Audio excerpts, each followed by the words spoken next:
সেদিন আমি হারিয়ে গেছিলাম। আরে আর কি না, সত্যিই হারিয়ে গেছিলাম। তবে কেন জানি না সেদিন হারিয়ে যেতে খুব ভালো লাগছিল। আমি শুধু যে পথ হারিয়েছিলাম তা নয়, হারিয়ে গেছিলাম এ শহরের প্রাচীনতায়, হারিয়েছিলাম এই নিস্তব্ধ নির্জনতায়।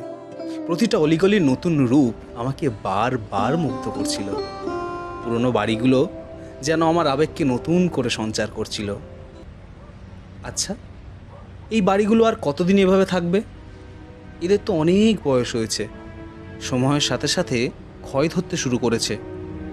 আর 10-20 বছর পর এগুলো কি আর দেখতে পাবো, নাকি আধুনিকতা গ্রাস করে নেবে এদের? নিজেকে নিজে প্রশ্ন করলাম।